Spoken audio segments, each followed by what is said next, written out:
Так, ну что, уважаемые студенты, мы продолжаем нашу международную неделю.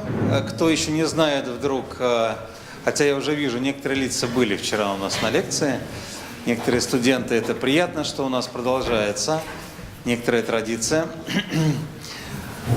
Сегодня у нас другое мероприятие, другая лекция. Приятно видеть полный зал. Меня зовут Александров Андрей Михайлович, я являюсь директором Международного института экономики и политики, который занимается практически всеми международными активностями, всеми международными программами. И если будут в дальнейшем вопросы, мы с вами с удовольствием пообщаемся на предмет ваших международных возможностей в университете.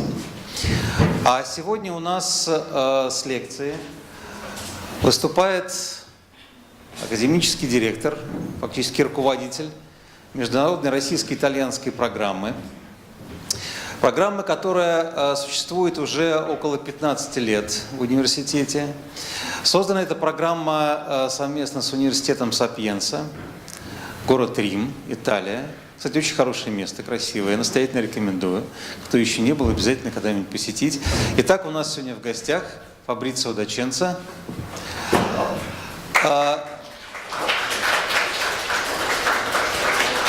Помимо того, что Фабрицио является академическим директором нашей программы, он является еще и деканом факультета экономики университета Sapienza, и поэтому, опять же, я думаю, что будет интересно его послушать. У нас также здесь присутствует Васильева Елена Васильева. Академический директор с российской стороны. Поэтому, если вы видите этого человека, вы можете смело задавать вопросы по поводу российско-итальянской программы и вообще российско-итальянского сотрудничества. И у нас есть еще два человека, которые крайне важны для этой программы, которые фактически ее делали вместе с Фабрицио. Это Лучано Капелли и Роберто Руджери. Фактически это одна команда, которая делает эту программу, и, я надеюсь, будет делать ее еще много-много лет для вас и для ваших последователей. Фабрицио расскажет несколько слов потом, в конце лекции, об этой программе, и вы потом сможете задать вопросы. Окей, больше не будем тянуть времени. Я передаю слово Фабрицио D'Ascenzo с его лекцией «Innovations in Italy». Thank you very much, Andrei. Okay, good afternoon. First of all, thanks for coming. I would like to thank Professor Alexankov for his introduction, even if I understood just not more than a couple of words, because unfortunately I don't speak Russian. It is my 13th year here in Russia, but I've never been able to learn Russian. I'm sorry about this, and I'm just able to understand something, but very, very few parts of the speeches. But I will try to recover with English language. So, first of all, thanks to the professors that invited me in order to make this lecture here. I'm always looking for this moment, because it is an official moment for a presentation that I really care about, of this master course that, as you probably know, has reached or has passed the 10th year of activity. As I will be able to explain more in details afterwards, it has been a long time that we work on this master program, and it gave us a lot of satisfactions. We had a good number of students, and as I will tell you, those students are now working in very important companies and institutions, both in Italy and in Russia. Yes, don't burn all the surprises. We will have time to tell them everything. My colleagues want to underline some points, but it is correct, because we will tell you something more in the future.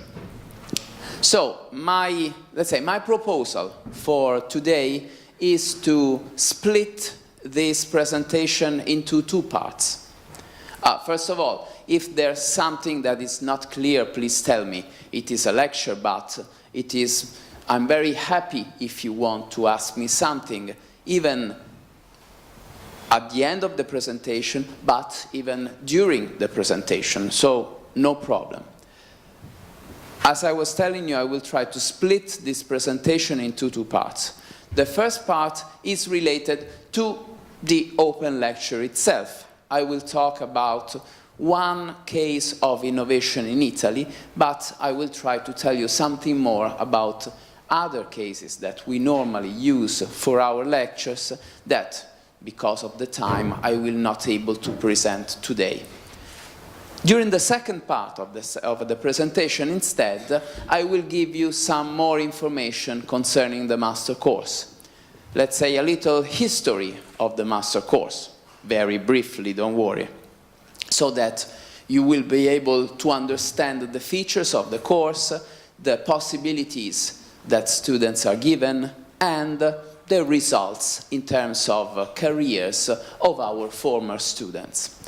I will naturally use a couple of PowerPoint files.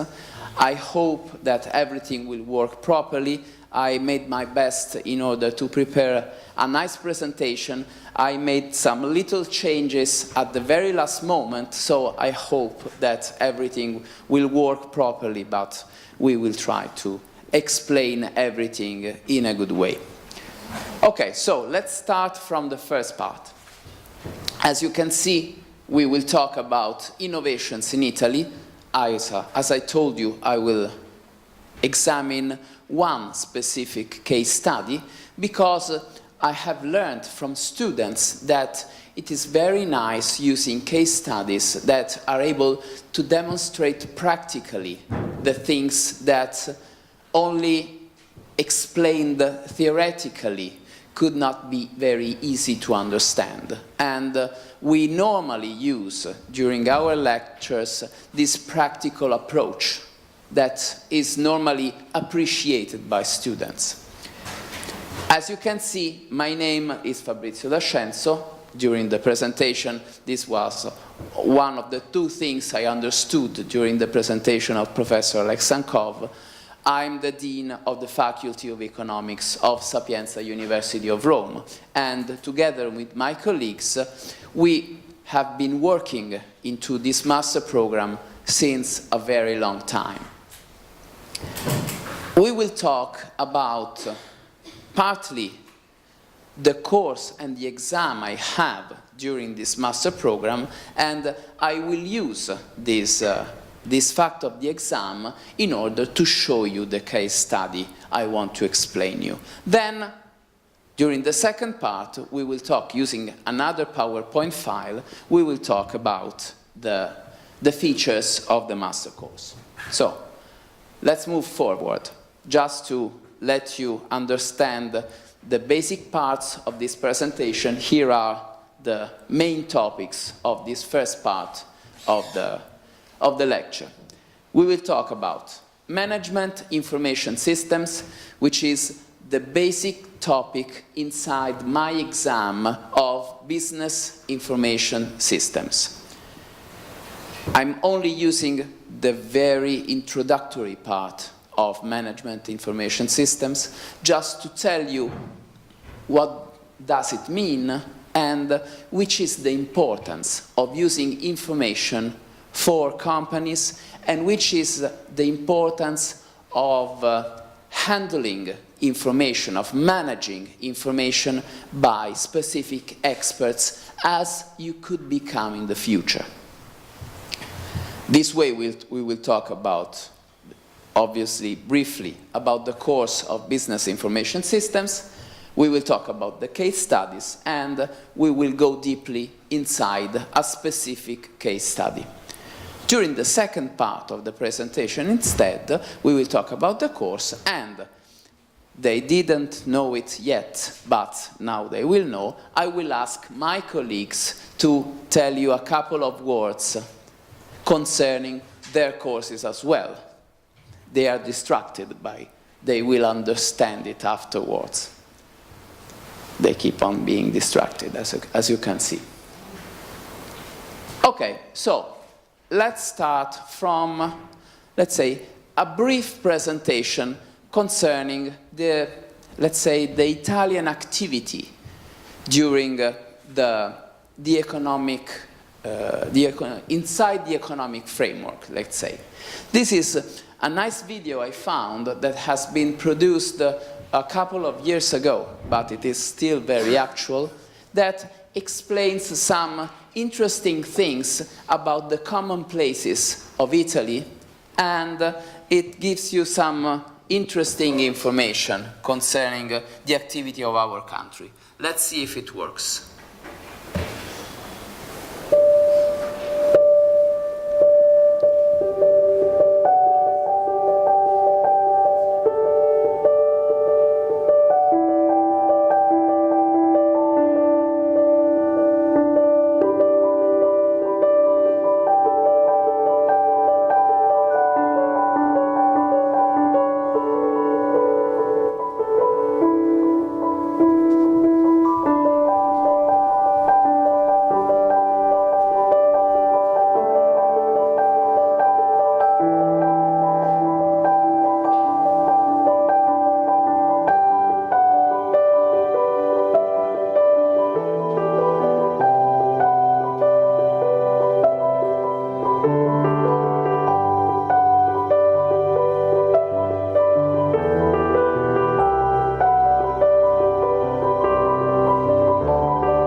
Okay, this was meant just to make this brief introduction concerning our country.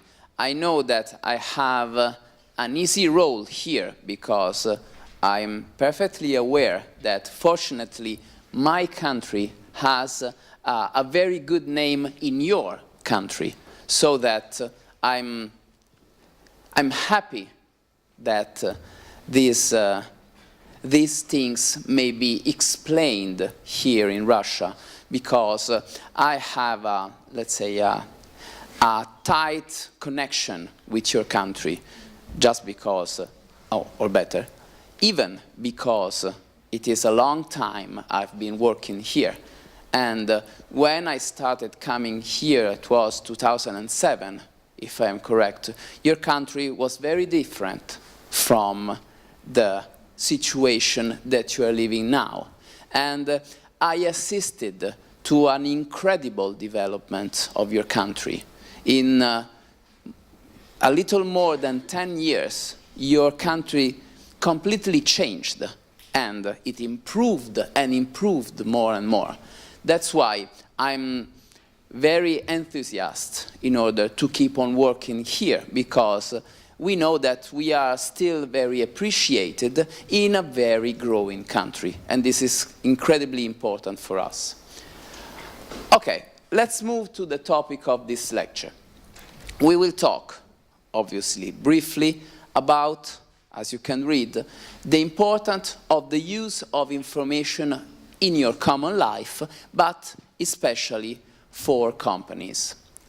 We will try to understand why information are so important for companies in order to understand which can be their future strategy on the market. Before talking about management information systems, I will try to give you a very easy example. Imagine you are the owner of a certain company, and therefore your goal is to sell something to your potential customers. Naturally, the more you will sell and the more you will earn. This means that it could be very important and useful trying to understand in advance your potential customers' preferences. If I understand which are the needs of my future customers, naturally I have an important starting point in order to conduct my production. This means that if I'm able to make a forecast of the preferences of my customer, this way I can create a specific strategy for my production so that I will sell what my customers will buy. And this is incredibly important. The use of information is something that can help you in order to obtain this goal.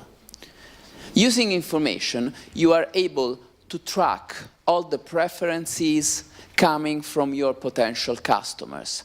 You can understand their needs, their ideas, because using the internet, you are able to keep track of all the desires of your potential customers.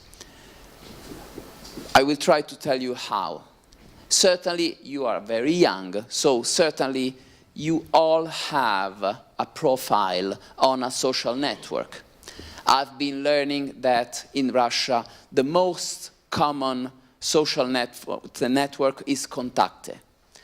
I know that some of you have even Facebook profiles, but the most used is certainly Kontakte. As soon as you put a post in Kontakte or in Facebook, as soon as you publish a photo, you write something, you are telling the others something concerning you, concerning your needs, your preferences, your desires. Companies are very interested in storing these preferences, because this way they are able, putting all information together, to understand something more from their customers. Have you heard in the past that there has been a little, well, not really a little, a big scandal concerning Facebook, because Facebook has been accused of selling information related to its users? It has been a very interesting bargain for companies, because companies are very hungry of information, because this way they are able to understand something from their customers that can be used in order to prepare their future strategies on the market. It is very easy. If I already know which are the preferences of my customers, I will produce something that I'm sure that they will buy. If they will buy something, I will earn some money.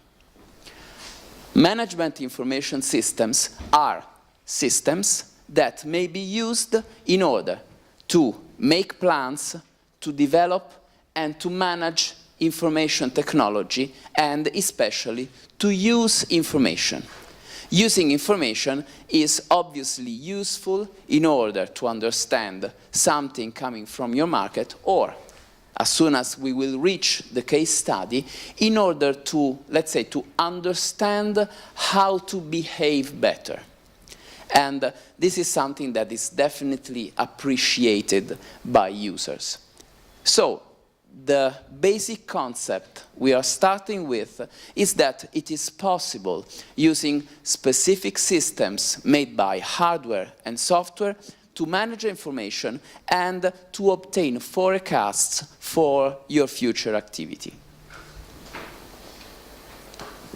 The course I teach in this university, and I teach in my university as well, is called Business Information Systems. It is a course of the master course called Economy of Enterprises, Quality and Innovation that I will present afterwards. But let's remain on this course, on this exam. Normally I use, in order to give a wider range of possibilities to students, I'm used to present some case studies that, as I was telling before, are both useful and appreciated by students.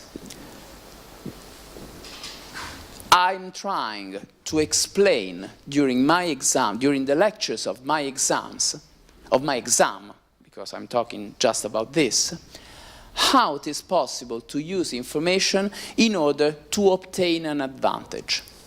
Naturally, we will never talk about information under a technical point of view. I'm not an engineer, and you are not studying to become an engineer. You are studying to become an economist, a person who will be able to manage a company. And this way, we will try, under this point of view, to understand how it is possible to use this information in order to obtain an economic advantage for your company. And this is the very important starting point of this course. Those case studies are normally coming from, as you can read, or Italian companies, or second, companies working in Italy, or third, multinational companies working with Italian companies. The case study I'm going to present you belongs to the third category. Multinational companies working with Italian companies. And this is certainly something more that gives more importance to our case study we will use for the next slides. All the case studies that are used for this course of Business Information Systems will be inside a specific book that is going to be published, I hope, at the end of this month, that is called Selected Case Studies for Business Information System. It is, as I told you, a collection of case studies that belong to these three categories I've been talking about before. It is something that is used inside my course in order to give this practical aspect of business information systems that otherwise could be imagined only as a theoretical thing. Instead, it is definitely practical, and this is the important thing I want to show you. The case study we will use today for this open lecture is a case study related to a company of cruising. The company, let's see if it has a laser. Yes, it has it. We will talk about a company named Costa Crociere. Costa Crociere is a very important cruising company that has been working in our country since a very, very long time. Costa Crociere is a company that belongs to a very large group of cruising companies that is called Carnival. Here you can see some of the companies that belong to this group, but the total number, I couldn't place all logos because they are more than 10, but the total number is the result of a huge company of navigation that makes cruises all around the world and has an incredible number of boats inside its fleet. Costa Crociere, unfortunately, is a company that has been very well known even outside our country because of a very tragic accident that occurred some years ago. But before arriving to this, let's consider this important aspect related to the security in cruises. Normally, we were convinced, especially in the past, that cruises were controlled by very sophisticated systems that kept track of the position and of all the features of a specific boat all around the world. Unfortunately, until 2012, this was not this way. Naturally, they were not navigating using the sun and the moon.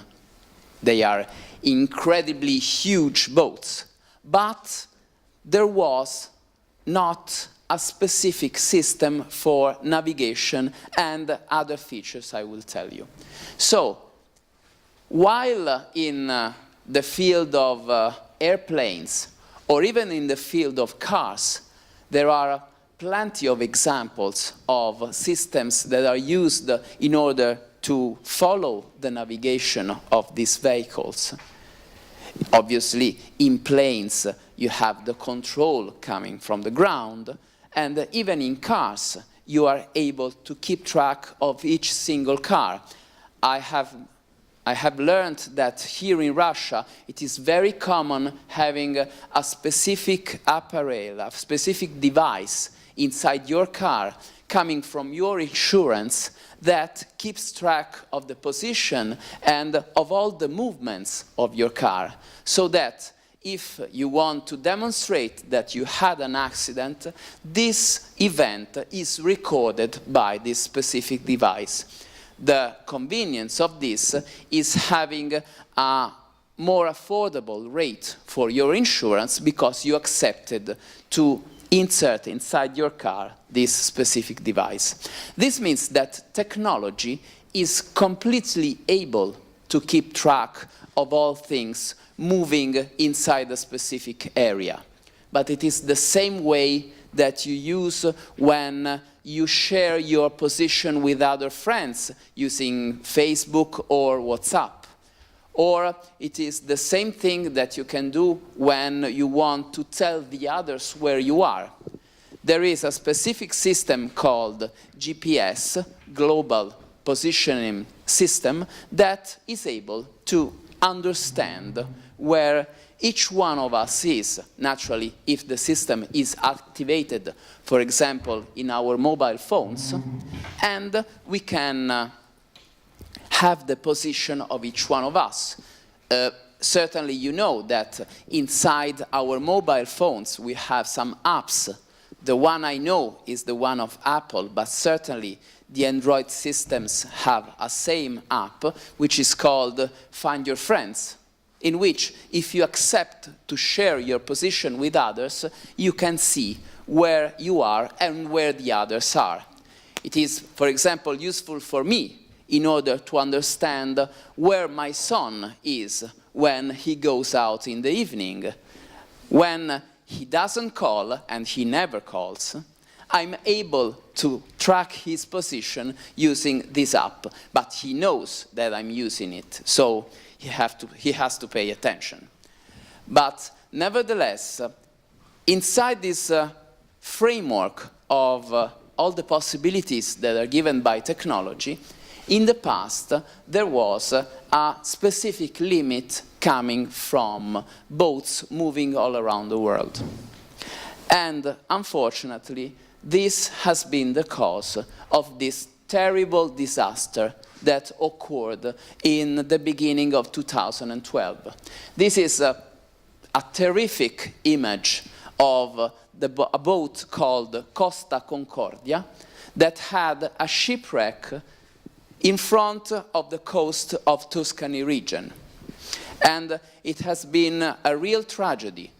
32 people lost their life in this shipwreck, and it took an incredible time in order to recover this boat that was blocked on the ground under the water, and it took, believe me, incredible work of engineering in order to remove this boat that for a very, very long time stayed in front of the coast of Tuscany, very close to a little island called Isola del Giglio. The inhabitants of Isola del Giglio were obliged to have this boat in front of them for a very long number of months. And apart from the tragedy of people that lost their life, they had to have this boat blocked inside the water. And in front of them, for a very long time, with all the problems coming from the fuel that was exiting from the boat and all the disasters that it created on the coast. This happened partly because these boats, these ships, did not have a specific tracking system. That's why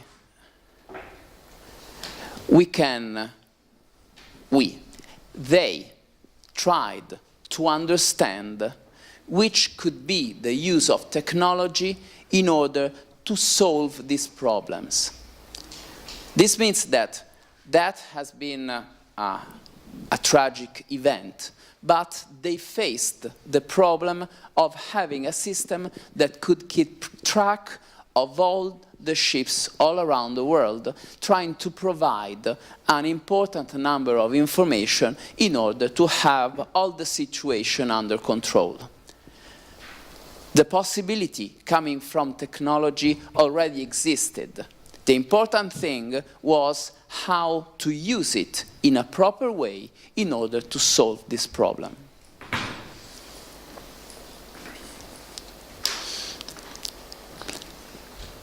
This way, the Neptune platform has been created during, let's say, starting from middle 2012.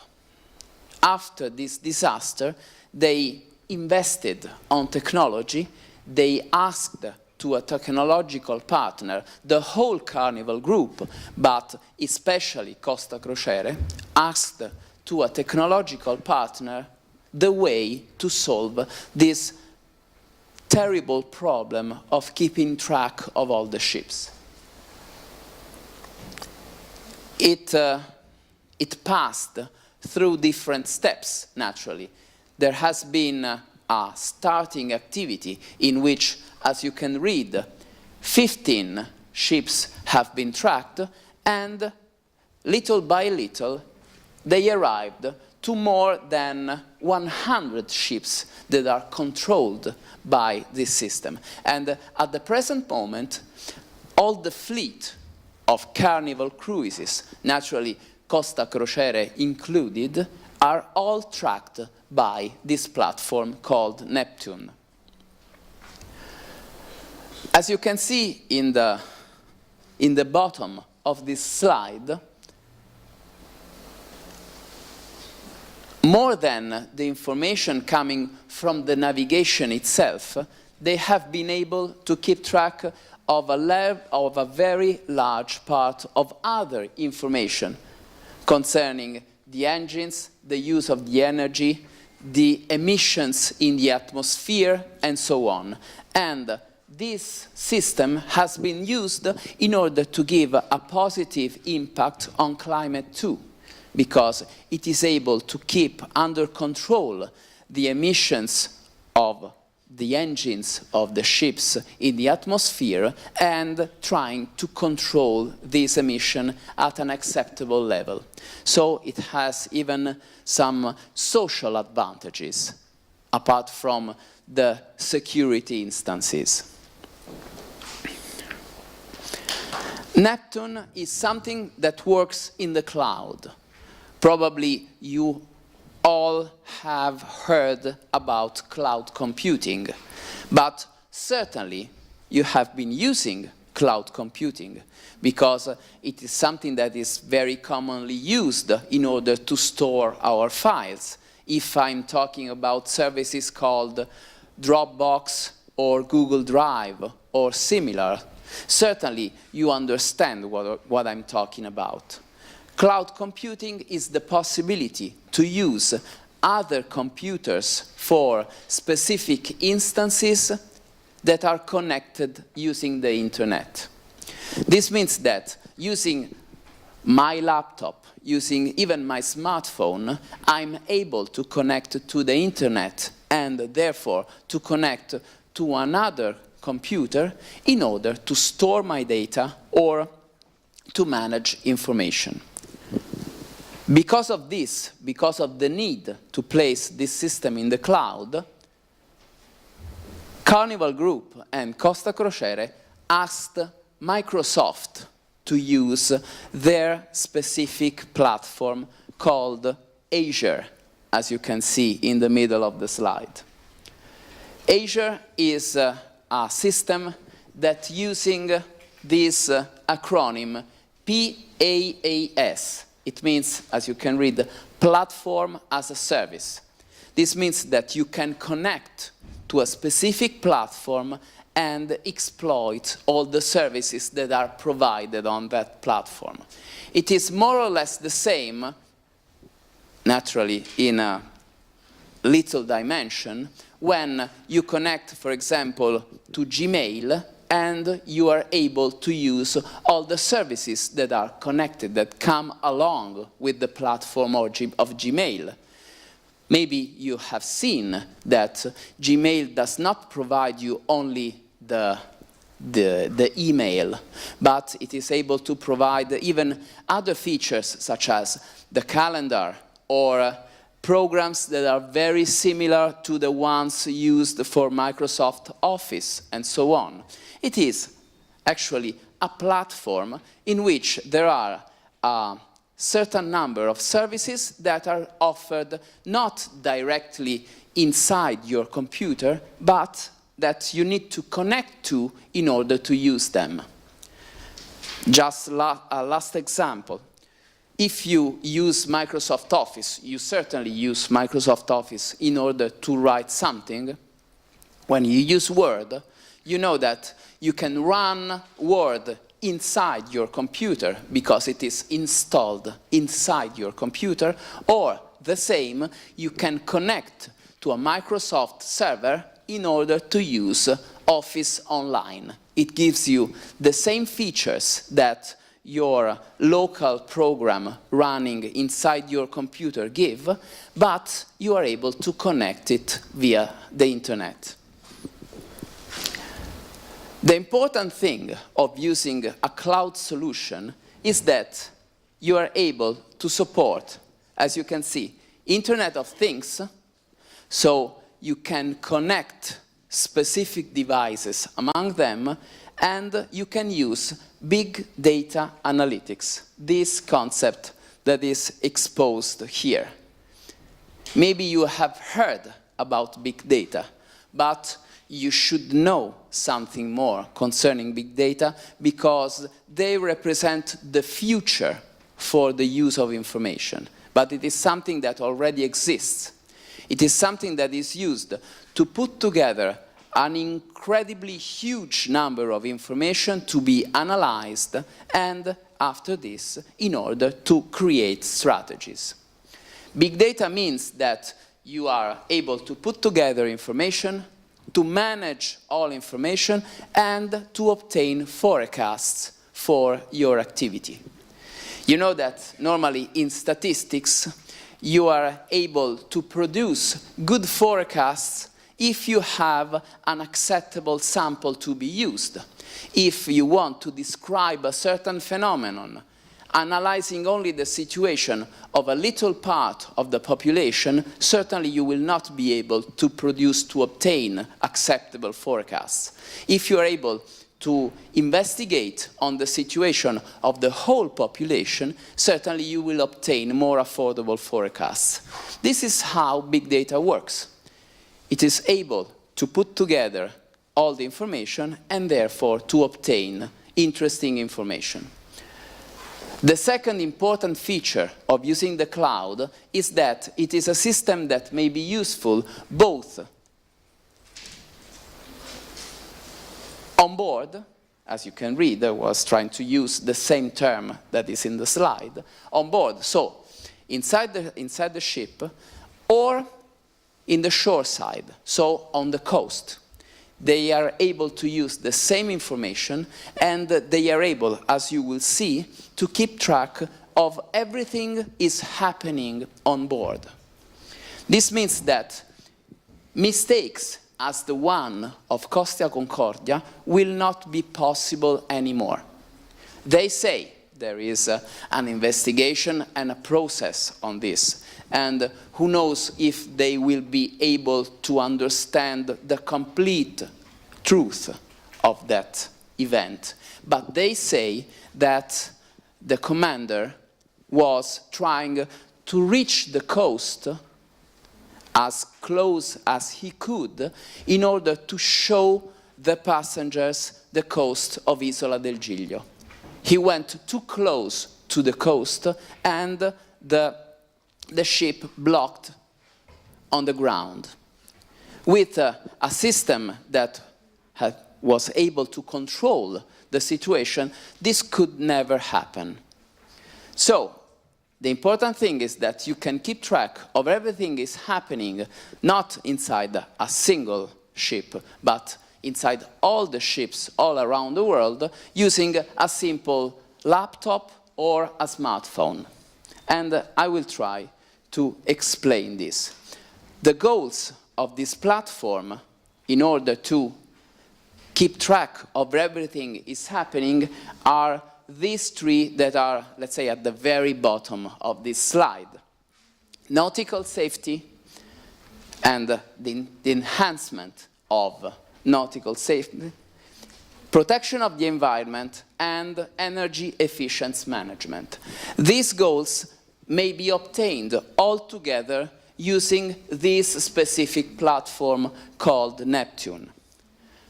The platform uses, obviously, big data and can analyze an incredibly high number of information in order to understand what is going on. And not only to understand where the ship is going, but what the ship is producing in terms of emission. If the ship has the need to be placed in maintenance or not, if everything is working correctly, and so on. I will show you this video, and this is the second video I will use, in order to let you understand practically how this platform works.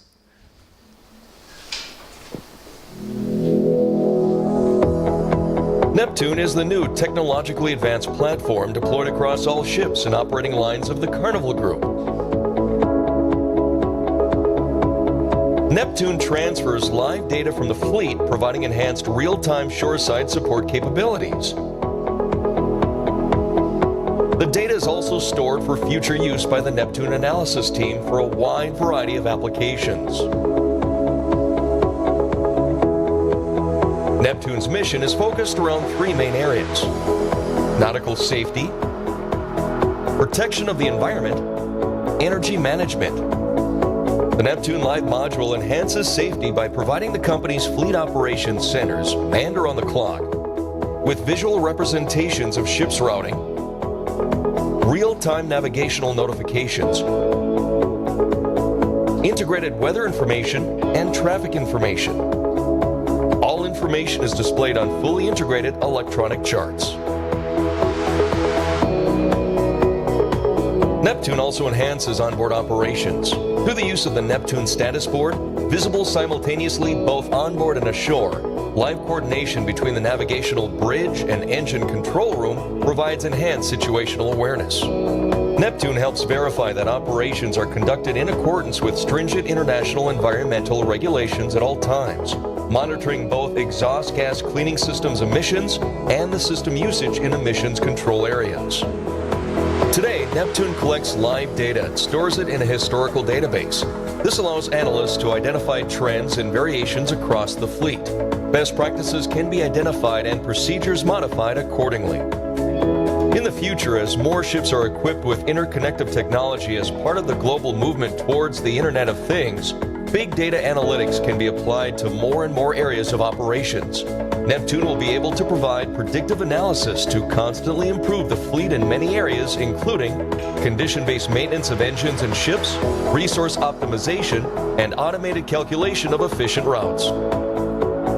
Neptune is a reality today, deployed across ships and visible to shoreside team members as well as in the fleet operations centers. The Neptune platform today contains several modules already. More are planned for the near future. More detail on all of these modules is available.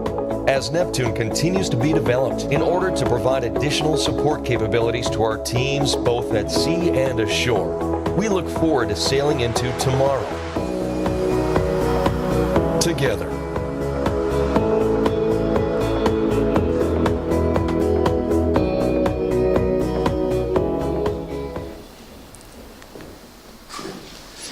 Okay, so in not more than a couple of minutes, you have seen how the system works. I will try to explain, but very briefly, don't worry, because I keep in track of the time, so I will not overpass the time limit that I've been given. But I would like just to tell you which are the basic features of this system and how information is used in order to obtain these important goals. As you have seen, there are different goals that may be achieved using this particular system. Neptune is made by these 4 modules that provide a specific event according to their functioning. You can collect data from all vessels in your fleet. You can offer a situation, an immediate situation of what is happening using this module called status board. You can have, using the module Neptune Live, the real-time situation. I will give you afterwards, I will show you a slide containing this monitoring. You can have the situation of all your fleet all around the world. And this is the important part for the information. You can use the module Analytics and Business Intelligence in order to gather all the information, to manage them, and to obtain reports that will be useful for your future behavior. For example, just to make an example, using business intelligence, you will be able to understand if the emissions of your vessels are too high, and therefore how it is possible to reduce the emission in order to limit their effect on the climate. Here you can see, I will be very quick in this part, here you can see the situation related to Neptune Live. Neptune Live provides, as you can read, a real-time monitoring of the navigation of each single vessel of the fleet. Each little circle you can see is a ship. And if you take a look at this, for example, this is a ship of Costa Crociere because of the logo.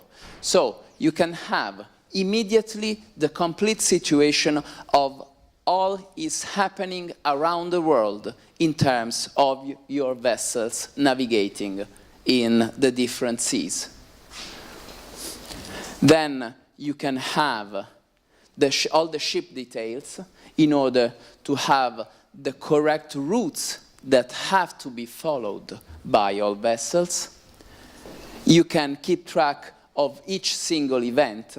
It is not by chance that I used these slides, because as you can see, in each one of those, there is the situation of a ship coming from Costa Crociere. So it is something that is already running, and it is very useful in order to have the complete situation of what is happening. You can use them in order to have weather forecasts. You can use them in order to limit the sea areas, in order to understand all the problems that could come from the navigation inside that area. In the past, the commanders had to use, in the very beginning, they had to use the nautical maps. Afterwards, they had to use a specific device in order to have the situation of the coast. But with this, you can have a very large situation of what is happening. You can keep track of all the data coming from the automation, using a specific dashboard for each single situation.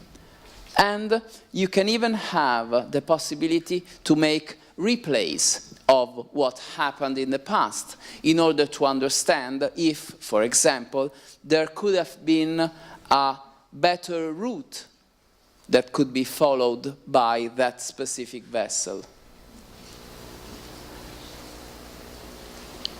You can have the possibility to check the functionality of all the depths of the sea. You can use these status boards that are used by commanders and by officers in order to have all the situation of what is working inside the vessel. And you can use this tool called analytics in order to understand which could be the best route in every single period of the year in order to save energy and to reduce emissions. This means that you can even make correction time by time in order to improve the routes.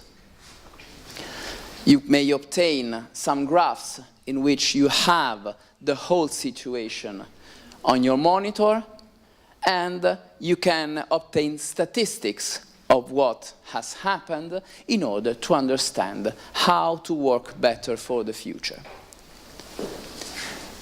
Last slide is this, in which you have the situation both on board and on the shore side. This means that it is not only up to the decisions of the commander, but it is up to the decision of, let's say, the control center that has this time-by-time situation and is able to make corrections on the routes in order to avoid all possible accidents for the future. Okay, so this is the first part, and thanks for your attention, first of all. But because we have, let's say, half an hour, but probably it will take a little less in order to make the presentation, let's move to the second part of this presentation of today that is specifically related to our master course. So give me just a moment in order to change the file, and I will start this second part.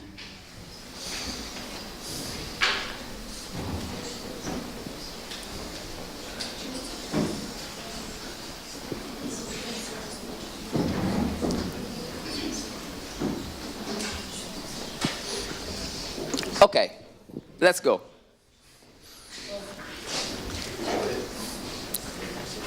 I have been talking about our previous experience.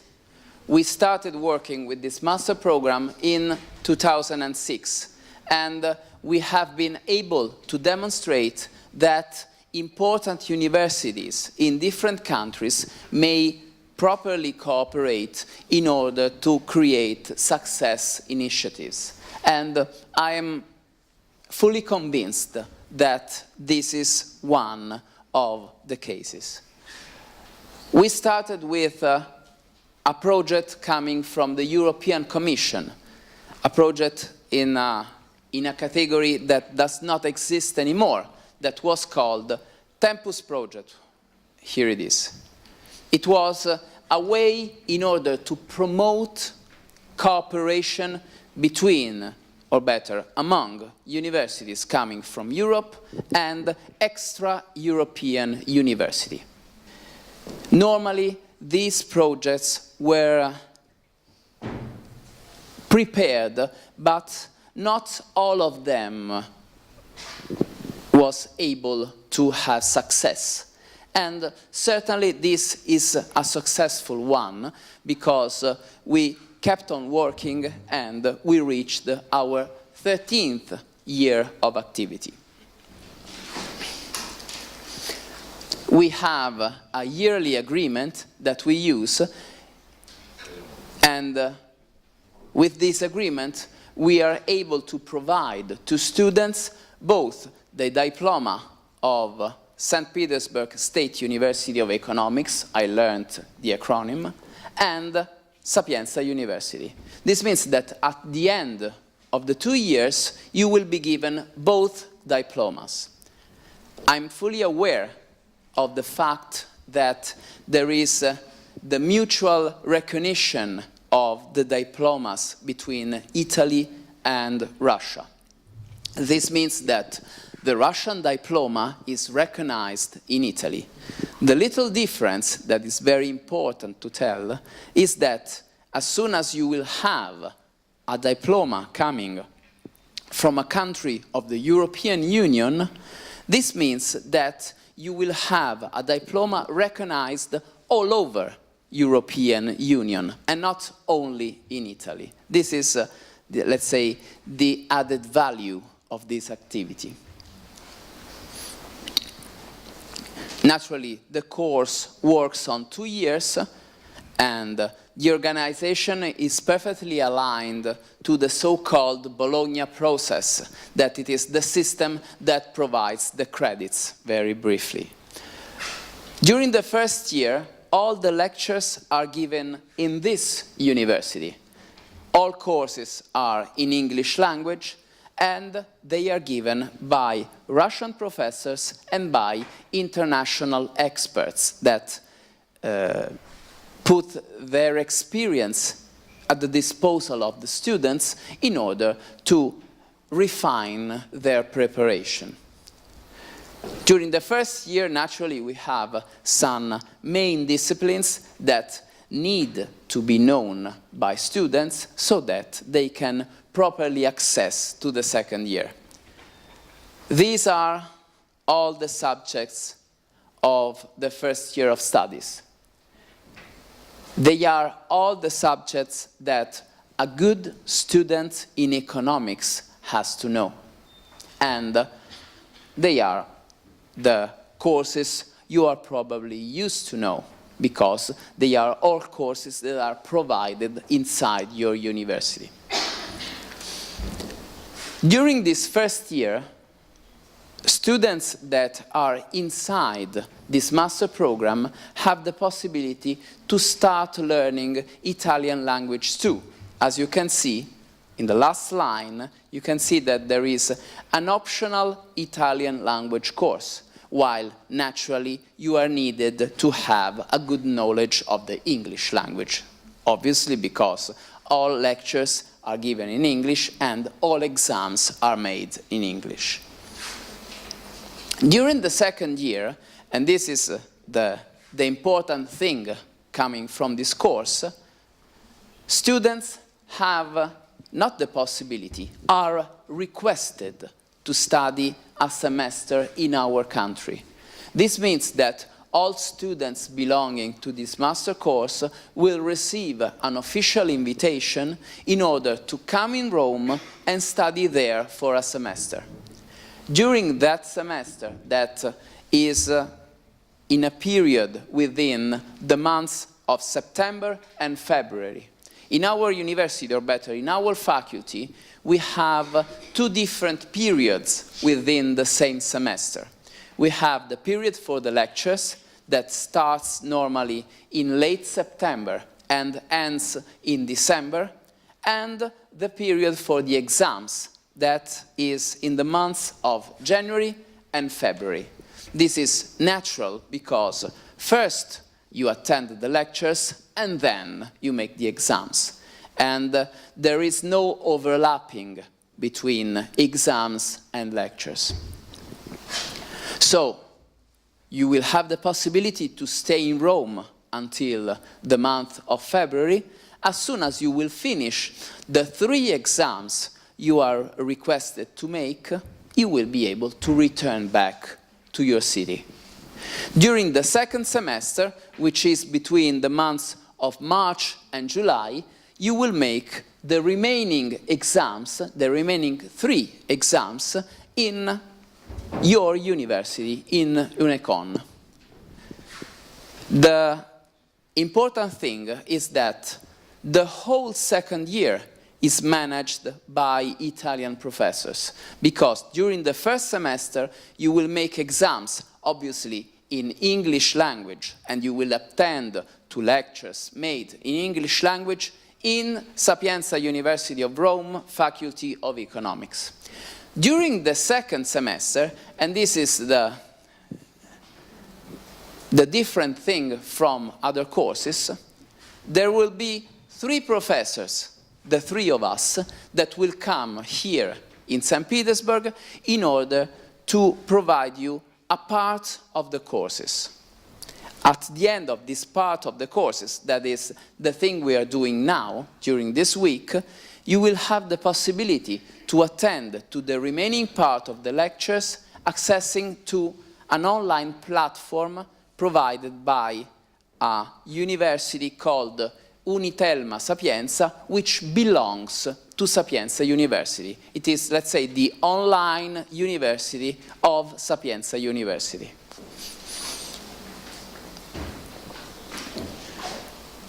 During this second year of studies, you have the possibility to choose some subjects, and we made the choice for you of other subjects in order to be compliant with the ones that you made during the first year. Remember that this is a course in economics and management. Therefore, you have to be prepared in these topics. These are the subjects of the first semester. There are 2 compulsory courses, Planning and Strategic Management and Innovation and Organization of Companies, and these are the 2 exams that students have to make during their first semester in Rome. Then there will be the possibility to choose one out of these courses that you can see at the bottom of the slide, that are Strategic Management, Performance Management, Digital Content Processing, and Digital Transformation and Content Processing. What does it mean? It means that you will certainly have to do 3 exams. The first 2 are fixed by our agreement. The third is up to your choices. At the end of this first semester, you will return back to St. Petersburg, and it will be our turn to come. We will come here during the first part of the, you call it, 4th semester, so I will use this definition. We will come here at the beginning of the month of March, within the middle of March, and we will give you these 3 courses: Management of Innovation, Total Quality Management, and, as I was telling you before, Business Information Systems. We will stay here for a week in order to start the lecture, and afterwards you will have the possibility, as students of this master course, to access to the specific platform provided by Unitelma Sapienza, in which the 3 of us, not other professors, but the 3 of us will keep on giving lectures so that you will be able to conclude all the activities. It has been very important providing these lectures in the online mode, and believe me, it has been a very big effort coming from us, because it is not the same making a lecture, a traditional lecture, as it is making an online lecture, because you have to store it in a certain way, you have to talk in a certain way, and sometimes we made even some little mistakes that are normal for those who start this activity. As soon as you have been able to attend to all lectures, and the important thing coming from the use of a platform in order to attend lectures is that you can follow the lectures when you want, not at a specific time. During this week, students are naturally requested, because we are here, to come in the second part of the afternoon, and we normally make lectures from 6:30 p.m. until, let's say, 9:45. This is because I know that a very large number of students already work. Therefore, they need to have, let's say, an acceptable time in order to reach the university and attend the lectures. The nice thing of online lectures is that you can attend the lectures whenever you want, when you are able, when you are free, even if you want. If you are not able to sleep during the night, when you want, you can connect to the platform and attend the lectures. It is a very good thing for those who work, and in our country, a lot of students, of working students, have been appreciating this new way of attending lectures because it is very useful for them. They can save time and they can attend the lectures whenever they want. Things to know about the second year of study. First, the thing I was telling you, lectures made in e-learning and face-to-face. You will always have Russian supervisors available in your university. You are not needed to move once again. As soon as you will return here for the fourth semester, you will find a corresponding professor for each single course that you have seen in the list. I have already been talking about the platform provided by Unitelma. The exams will be taken here in Unecon. We will have the assistance of a colleague staying here. All tests are written tests. You will have, therefore, a professor providing this written test, and after this we will correct it and send the results. The thesis, the final moment of your academic career, will be, the defense of the thesis will be held here in St. Petersburg. We will, as we are used, return back here in the very beginning of June in order to attend to the discussion of the thesis. This because, as you all know, and me too, you are needed to conclude your activity within the very beginning of June because of your law. Some little extra features concerning this course. During the first year, there are some Italian language courses in order, let's say, to prepare yourself before your mobility towards Italy, in order to understand the basic principles of Italian language. Then, during the second year, we were talking with Professor Alexankov, you will be given the possibility, same from Unitelma Sapienza, to attend to Italian language courses made for students of this master program. This means that if you will be able to obtain this goal, and believe me, a lot of students reached this goal, at the end of the course you will be able to speak at least 3 languages. Naturally, your mother tongue language, which is Russian. English, because you are needed to know English language, but for a very large percentage, you will be able to understand and speak Italian too, because you have this possibility that gets me a little envy to learn very easily Italian language, certainly better than I'm able to learn Russian language. This means 0. At the end of the second year, therefore, you could have the possibility to, first of all, know 3 languages, and after this, have the possibility to work with, for example, Russian companies that want to work with Italy, or, on the other side, Italian companies that want to work with Russian companies.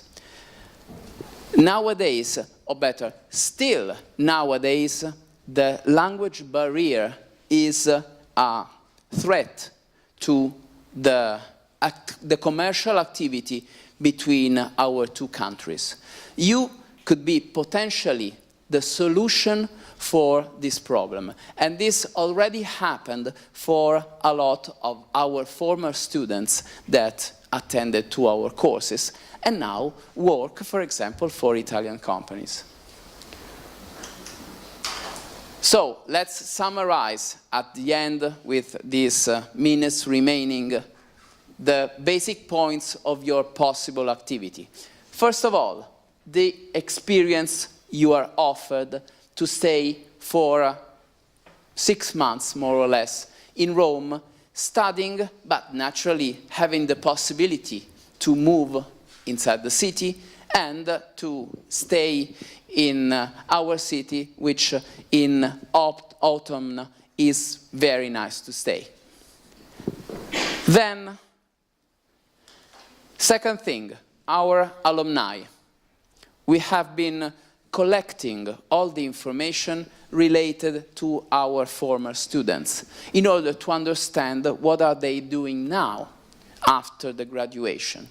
And we obtained this very interesting result of knowing that they work in, as Professor Capelli was saying in the beginning, they are working in Italy, they are working in Russia, but they are working in other countries of, at the present moment, European Union, but who knows for the future, for example, United Kingdom. This means that you have been obtaining an experience that is really valuable for important companies all over Europe, and therefore you can use it in order to improve your preparation. And we have all the contacts concerning our former students, and we had the pleasure to host some video interviews during our the celebration of our 10th year of activity of some of our students that recorded some little videos in order to tell the others what they are doing now. I do not have these videos here, but they are available in our secretary. We have obviously an official cooperation with the Italian consulate in St. Petersburg. First of all, because of the fact that you will need the visa in order to move towards Italy, but even because, as I told you before, they are providing a first block of courses of Italian language. The courses of Italian language during the first year is provided by the Italian consulate, while, as I told you, the one of the second year is provided by Unitelma Sapienza. Okay, this is it. We have more or less 10 minutes remaining. I would like to use these 10 minutes just to have, or better, to give the possibility to my colleagues to tell you something more about their courses, but just a couple of minutes, and at the end, if you are interested, as I hope, to answer your questions. Okay? So, who wants to tell something about the course. Professor Cappelli, what do you want to say? You're surprised. I've already been saying this before, but you were distracted. So now it's your turn to tell something about your course in total quality management. Okay, so good evening, good afternoon. I'm Professor Cappelli, and what to say about quality? Maybe that, of course, because I'm a teacher of this in this field since a very long time, that I consider this this course very important, and I'm really, let's say, happy again of being here, because I know that here in Unecon there is a very strong and long tradition about the studies in TQM, in total quality management. That is the matter that the specific name of the course that I'm teaching, because we have one of the let's say of your leader here in Unecon, the Professor Gorbachev, Elena, that she's one of the let's say the most important person in charge of this matter, and every time we since 10 years ago, maybe more, we discussed a lot about the importance of this course. So just hope that at least some of you is coming in Rome by choosing this master course, and this is all. Maybe Roberto, do you want to add something? Thank you.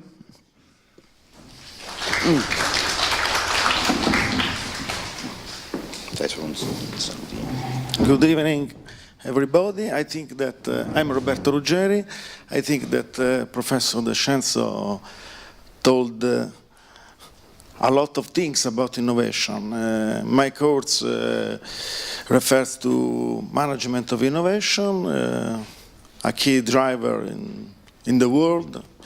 The most important thing about new competitions between companies. So I think that it would be very interesting to comes in this course, no? I think it's the best. That's all.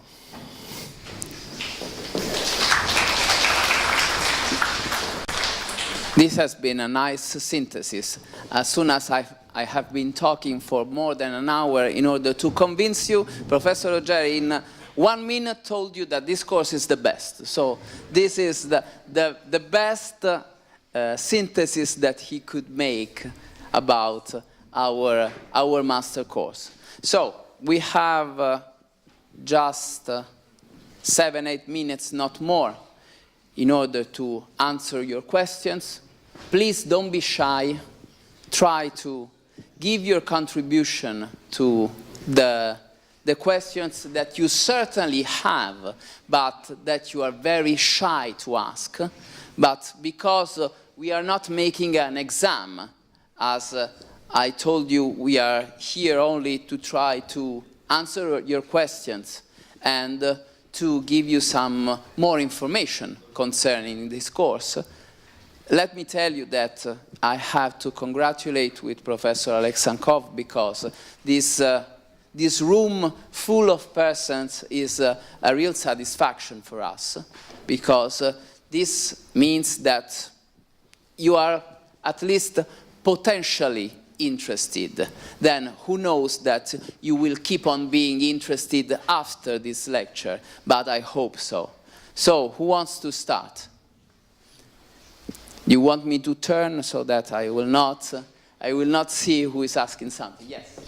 In the first part of the presentation, you told us that it's good to collect information from social networks. We're using Contacted, and we are exposing our behaviors and preferences for business. But I know that's great for flash large-scale business. But what are the names of business information management systems like Lecцию, but for small business? Do they exist, or it is not possible to find something like big data tools for doing this in small business? Okay. This is a very good and nice question, so I'm happy to answer it.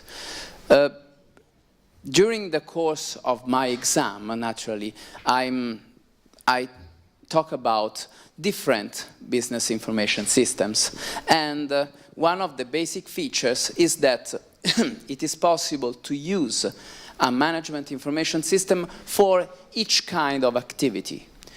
We normally talk about specific softwares that are provided by multinational companies. For example, SAP is one of the most known. SAP is mainly directed towards middle-sized and big-sized companies. But, for example, there are some programs coming from Microsoft that may be used for small companies, and they provide the same information as well. So the market is very complete for all companies, and it is a good chance, the question is a good chance to explain that using information is completely useful for all companies. It doesn't matter the dimension of the company. Or think about this, if you have to expand your activity, you have to understand, to fully understand, which could be the preferences of your customers. Because if you will be able to sell more products, you will earn more, and afterwards you will be able to enlarge your dimension. This means that understanding something more from your customers is definitely useful in all situations. And as I told you before, especially for those companies that want to grow, that desire to expand their activity. Using ERP, as they are called, enterprise resource planning, is compulsory, let's say, for big companies, because otherwise they could not be able to manage all the activities. But it is a very, very good chance for small companies too, in order to improve their activity and to be more aggressive on the market. Other questions? Yes. All these ideas about big data, and you also mentioned that scandals with Facebook, and I would want to ask you a question. So, isn't, yes, those technologies, they are great, they can give you a lot of advantages conquering the market, but isn't it a great damage to the private life of just citizens who use just Instagram and Facebook, and some other companies use without their knowing? Okay. I will answer you with my personal... To use all this information, or just talk? I will answer you using my personal ideas. This is a good question for me, because, for example, I do not have an Instagram profile. I do not have a Facebook profile. I just have a LinkedIn profile. But this is only because if you are not on LinkedIn, probably you do not exist. Because every time you have been talking with somebody, at the very next moment in which you finish talking, he will Google you and try to understand who are you, if you are a real professor or if you are a homeless that is trying to convince the others that you are a real professor. But this is because I am fully convinced that my private affairs are my private affairs. But on the other side, you have to think about this. If you post something on Facebook, if you post something on Contacte, it's you that you're posting something. It's you that wants to share something with others. So this means that if you do not want to share information with others, do not make the post. It is very simple. We cannot think only about the consequences of our actions. If we do not want to let the others know something, we will not tell them. This is very simple. Naturally, companies use this will coming from users to share information, but it is not always a scandal. There are some even fair ways to collect information.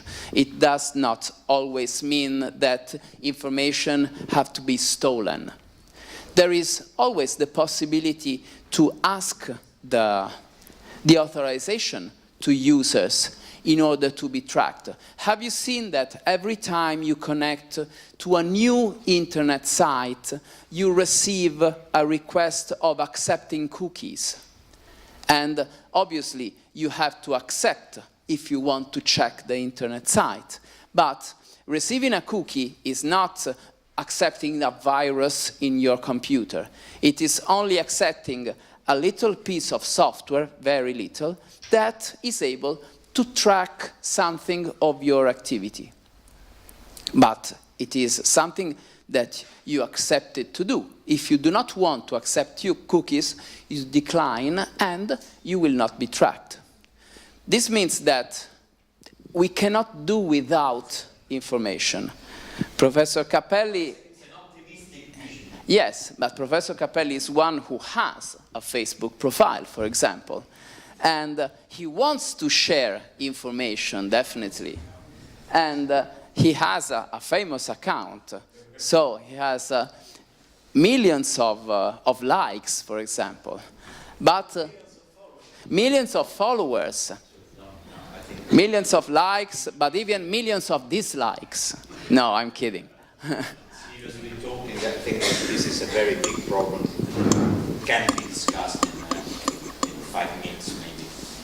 Yeah, or even 2, because we are concluding. But it is an interesting point of view that I really agree. I told you, I do not have Facebook profile, so it is the best demonstration I can give you concerning my ideas, even if I teach about innovation and the use of social networks in order to gather information.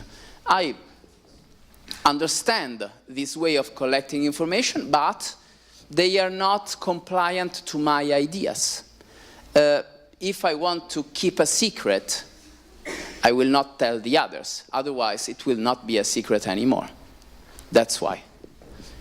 Other questions? Last question. Last question, and then we have to move because it's 4 sharp. Yes? Many thanks for the lecture. And then I have a question regards the mechanism of Neptune system. How does it work? How does the system cooperate with other navigation systems, for example, government? Does it use GPS or something like that? It naturally shares all the information because, as you saw, it is a private system because it belongs to a very large company that wanted to share the system with all the companies belonging to the group. But naturally, those information are shared with the public authorities. There is always the control of a public authority of what is happening in the sea. So this is, let's say, another possibility. It is a possibility of providing further information to public authorities in order to keep track of the situation and especially to avoid accidents. This is the main important thing because you have seen the 3 goals of Neptune. The first goal, that is keeping safe all the vessels, is something that is important for the public authority. If you are able to avoid the accidents, you will not be needed to invest on rescues. The other two goals instead are important for the company itself. If you are able to control the emissions, if you are able to save fuel for your vessels, naturally you will cut on certain costs, and this way you will have a more efficient company working on the market. Okay, guys, I'm sorry, but we have to conclude. Thanks for being here. And thanks even for not being shy in asking questions. Then the floor goes to Professor Alexankov. Спасибо. Так, одну секунду. Присядьте, ребята. Сейчас еще два слова скажу. Что должно остаться у вас в памяти? Да? Ну, конечно, образ Фабрицио D'Ascenzo должен остаться и уважаемых профессоров. Что я хочу вам сказать по поводу международных всевозможных активностей, которые у вас есть. Значит, во-первых, вы должны понимать, что любые международные возможности, которые существуют в университете, это вообще ваша уникальность. Вот можете знак равенства поставить. Международные возможности – ваша уникальность. Ваша уникальность и как людей, и как специалистов на рынке труда, и как вообще вот личностей как таковых. Да? Поэтому я сам уже примерно лет 30 в международных всевозможных делах, поэтому я могу сказать, что это очень хорошая, интересная вещь, которая очень сильно обогащает. Поэтому вот хотелось бы, чтобы у вас это осталось, вот такая вот ассоциация. Теперь вопрос к вам, один маленький. Кто знает, где искать информацию по поводу международных всевозможных активностей, которые есть? На каком? Ну да, ответ совершенно очевидный. Как бы есть, конечно, unicon.ru, но есть еще один сайт, очень просто запоминается. Он называется iunicon.ru. По аналогии с айфоном, да? iunicon.ru. Вот там собраны все международные возможности, которые вообще в университете есть. И вот там можно посидеть, и если возникают вопросы, кстати, если есть вопросы еще вот Фабрицио, можете туда же написать. Электронная почта тоже очень простая. info@iunicon.ru. Поэтому очень бы хотелось, чтобы вы почаще туда заходили. Там же будет выложено, вот те, кто записался, кстати говоря, зарегистрировался, мы вышлем потом в конце нашей недели, мы вышлем ссылки на лекции, которая была вчера на Игоре Рождественского. Кстати, кто был? Интересно было? Очень интересно. Вот мне тоже кажется, что очень интересно. Здесь другой взгляд из Италии. Я надеюсь, что тоже было интересно. Вот, спасибо, кстати, за вопросы. Кстати, кто знает, малый бизнес, сколько в Италии занимает? Малый и средний бизнес в экономике Италии. Сколько занимает процентов? 95. А в России 23. Так что вот вся разница. Так что вот так. Значит, запоминайте, iunicon.ru, сайт для ваших международных возможностей. На любой кошелек, на любое время, на любые желания найдется там свой продукт. iunicon.ru. Если возникают вопросы, info@iunicon.ru. Дальше по лекции. Если будут вопросы, пишите туда же, если мало ли кто-то остался, чей-то вопрос остался неотвеченным. Ну и, соответственно, зарегистрируйтесь, потому что по регистрации будем потом рассылать все линки, ссылки на лекции, которые были. Я надеюсь, будет тоже интересно что-то пересмотреть, что-то, может быть, еще раз послушать и так далее. Поэтому не забудьте зарегистрироваться. Всем спасибо, хорошего настроения, хорошего дня. Весна на улице. Всех благ. Будьте счастливы.